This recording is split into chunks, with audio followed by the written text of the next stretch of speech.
का।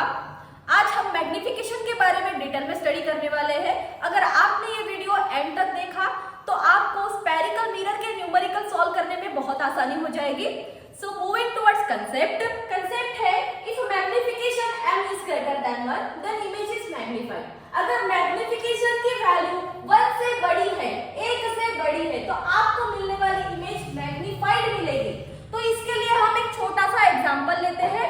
सपोज हमने एक ऑब्जेक्ट ए बी कंसीडर किया था, तब हाइट ऑफ 2, ठीक है। जब इमेज फॉर्म मिला a डैश b डैश से हम इमेज डिनोट करते हैं। a dash b dash image जब मिला आपको, उसकी हाइट थी 4। हाइट ऑफ इमेज हम h डैश से शो करते हैं और हाइट ऑफ ऑब्जेक्ट हम h से शो करते हैं। एंड मैग्निफिकेशन का फॉर्मूला है it is ratio of height of image to height of object. Height of image कितनी आई बच्चों? 4 और हाइट ऑफ ऑब्जेक्ट अब कितनी थी? 2। 2 1 जा 2 2 जा कितना आया? 2/1 मींस 2 और 2 की वैल्यू 1 से ग्रेटर है, यानी हमारा मैग्निफिकेशन जो मिला है ये वैल्यू किसकी है? मैग्निफिकेशन की। इसकी वैल्यू क्या मिली है? ग्रेटर देन 1 मिली है। कब ग्रेटर देन 1 मिली? जब हाइट ऑफ इमेज बड़ा था as compare to height of object, तब आपको जो मैग्निफिकेशन की वैल्यू मिली वो ग्रेटर देन 1 थी। ओके, देन नेक्स्ट है if magnification is less than 1 then image is diminished. अगर मैग्निफिकेशन की वैल्यू आपको 1 से छोटी मिल रही है तो मिलने वाली इमेज जो है वो डिमिनिश्ड रहेगी, स्मॉल साइज रहेगी, छोटी रहेगी। ओके, इसके लिए भी हम एग्जांपल ले लेते हैं। हमने कंसीडर किया एक ऑब्जेक्ट ए बी। सपोज इसका हमने हाइट ले लिया है 5। Okay, means height of object is 5 and height of image हम कंसीडर कर लेते हैं बच्चों a डैश b डैश से। हाइट ऑफ इमेज को आप h डैश से शो करते हो। h डैश की वैल्यू हम ले लेते हैं 2।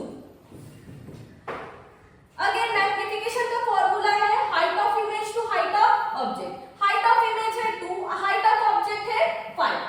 अगर आप 2 को 5 से डिवाइड करोगे तो आंसर आएगा 0.4। Okay, and 0.4 is smaller than 1 means आपको जो m की वैल्यू मिली है, मैग्निफिकेशन की वैल्यू मिली है, वो 1 से क्या है? छोटी है। कब छोटी थी? जब आपको इमेज मिली थी डिमिनिश, छोटी मिली थी as compare to the height of object. Height of image was small, then magnification is also less than 1। Okay, आप ऐसे भी याद रख सकते हो कि यहाँ मैग्निफाइड है, मैग्निफाइड वर्ड है तो मैग्निफिकेशन ग्रेटर देन 1 है। यहाँ डिमिनिश्ड वर्ड है, ओके, तो मैग्निफिकेशन भी less than 1। Diminished less than 1, magnified greater than 1। Okay, moving towards third case, magnification will be equals to 1 then image is of same size. अब इसके लिए भी एक एग्जांपल ले लेते हैं हम।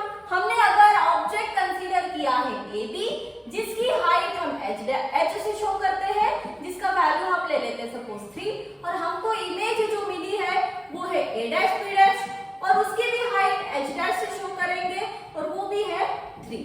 ठीक है, अगेन मैग्निफिकेशन का फॉर्मूला क्या है? h dash upon h।